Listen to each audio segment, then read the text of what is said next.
Good morning, students. Today is Monday, that is 1st March 2021. Thought of the week: don't carry your mistakes around with you. Instead, place them under your feet and use them as stepping stones. I repeat, don't carry your mistakes around with you. Instead, place them under your feet and use them as stepping stones. Students, we have already started lesson number 14, that is banks and simple interest. In that, we have seen a bank is a government recognized organization that carries out transactions of money. It is a financial organization and finance relates to money. We save money for the use in the future. Small savings made regularly accumulate over a period to become a large amount and prove useful in the future. An amount kept in a bank remains safe and also grows over the years.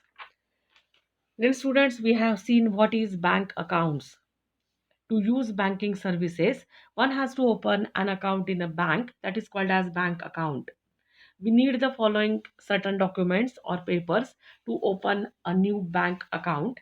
First one, proof of residence and proof of identity, and for that we require ration card, electricity bill, etc., and Aadhaar card, voters identity card, PAN card for the proof of identity, etc. A savings account is meant to induce a habit of saving money. An account holder can deposit money in the savings account as and when money is available. He or she may also withdraw or take out some money from that account occasionally if needed.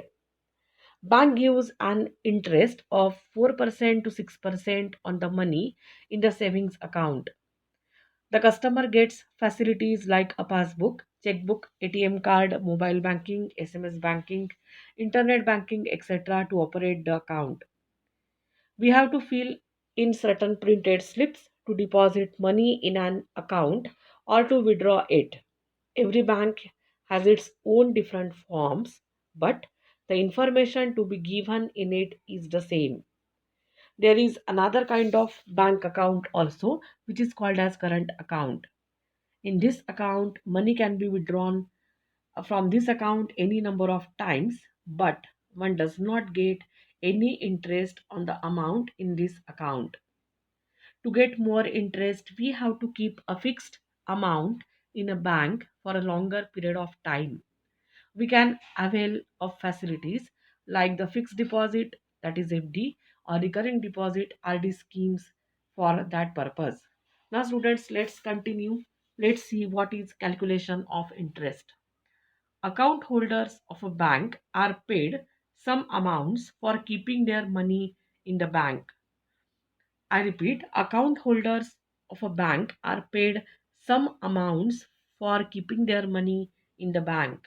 On the other hand, people who borrow from a bank are charged an amount for the use of money loaned to them. I repeat, on the other hand, people who borrow from a bank are charged an amount for the use of money loaned to them. Such amounts are called interest. Means, students, the a small token of appreciation which we received from the bank on an amount of money which we have kept in our account is also called as interest, and the small amounts which we have to pay to the bank when we borrow loan from the bank is also called as interest. The money deposited in the bank or the money lent by a bank to a borrower is called the principal. I repeat, the money deposited in the bank or the money lent by a bank to a borrower is called the principal. When calculating interest on a deposit or a loan, the rate of interest is given for every 100 rupees. I repeat, when calculating interest on a deposit or a loan, the rate of interest is given for every 100 rupees. That rate of interest is for given period of time. A rate of interest percent per annum written as PCPA gives the amount of interest due on every 100 rupees for a period of 1 year, that is annually. I repeat, a rate of interest percent per annum. Percent means per 100, per annum means per year, which is written as PCPA, gives the amount of interest due on every 100 rupees for a period of 1 year, that is annually. Now, simple interest. In this class, we shall learn about the interest charged for 1 year only. But students, sometimes people borrow loan from the bank not for a single 1 year, but for more than 1 year, means for 5 years, for 10 years, for 25 years also. Therefore, but we are not going to study that interest in this class. Therefore, in this class, we shall learn about the interest charge for 1 year only. Here, we are going to calculate interest by equating the ratios of interests to principals and then solving them as the equations. I repeat, here we are going to calculate interest by equating the ratios of interests to principals and then solving them as the equations. We can also find interest by using the formula as simple interest SI is equal to P into R into T upon 100. Now students, in this formula, P represents the principal, R represents the rate of interest, T represents the period or number of years, period in terms of years, and 100.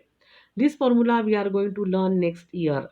Therefore, here in this class, here we are going to calculate interest by equating the ratios of interests to principals and then solving them as the equations. But I have given this formula for your knowledge only. And next one, amount, we are going to come across this word in this year also. Therefore, amount is equal to principal plus simple interest.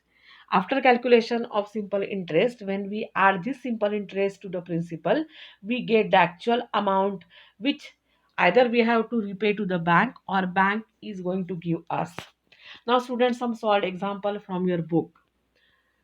Vinita deposited rupees 15,000 in a bank for 1 year at an interest rate of 7 PCPA, that is percent per annum. How much interest will she get at the end of the year? I repeat, Vinita deposited rupees 15,000 in a bank for 1 year at an interest rate of 7% per annum. How much interest will she get at the end of the year? Student solution. I have taken this solid example from your book, therefore they have not written the word solution. In this example, principal is rupees 15,000, period is 1 year, and rate of interest is 7 PCPA, means percent per annum. If principal increases, interest increases. That is, interest increases in proportion to the principal. I repeat, if principal increases, interest increases. That is, interest increases in proportion to the principal. Let us suppose that the interest on the principal of rupees 15,000 is X. On principal of rupees 100, the interest is rupees 7. We shall take the ratio of interest to principal, write it in the two forms, and obtain an equation as follows. X upon 15,000 is equal to 7 upon 100. Now, since student, in here we have equated two ratios, and since variable is here, this is the form of equation. And for solving equation, you know that variable has to be present to the left hand side of the equation. Therefore, we have to take out the number 15,000. Therefore, what we have to do? Multiplying both sides by 15,000. Therefore, next step, x upon 15,000 multiplied by 15,000 is equal to 7 upon 100 multiplied by 15,000. 15,000 gets cancelled. Two zeros from 100 and two zeros from 15,000 also gets cancelled. Therefore, 7 multiplied by 150 We know that 15 sevens are 105. Therefore, the value of x is equal to 1050 rupees. Final answer. Vinita will get an interest of rupees 1050. I repeat, final answer. Therefore, Vinita will get an interest of rupees 1050 rupees. Next solved example. Example 2. Vilasrao borrowed rupees 20,000 from a bank at a rate of 8 PCPA percent per annum. What is the amount he will return to the bank at the end of the year? I repeat, Vilasrao borrowed rupees 20,000 from a bank at a rate of 8 PCPA. What is the amount he will return to the bank at the end of the year? In this example, the principal is rupees 20,000. Rate is 8 PCPA. That is, rupees 8 is the interest on principal of rupees 100 for 1 year. Now, students, interest increases in proportion to the principal. That is, ratio of interest to principal remains constant. Let us write the ratio of interest to principal in two ways and obtain an equation. Therefore, let interest on principal 20,000 rupees be x rupees. Interest on principal 100 rupees is 8 rupees.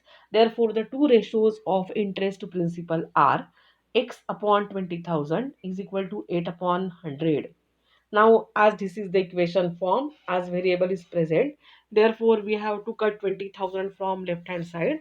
Therefore, multiplying both the sides of the equation by 20,000.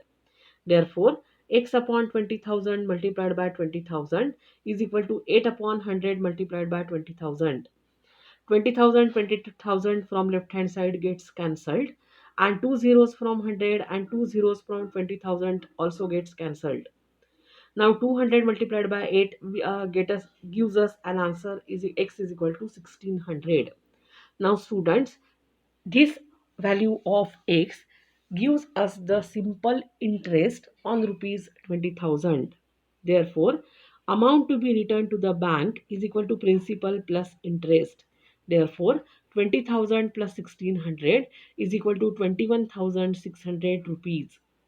I repeat, amount to be returned to the bank is equal to principal plus interest is equal to 20,000 plus 16,000 is equal to 21,600 rupees. And you can write final answer as Vilasrao has to repay an amount of rupees 21,600 to the bank at the end of the year. Students, you have to copy down the matter from all the slides in your copy. Complete your work on time. See you in the next period. Thank you and have a nice day.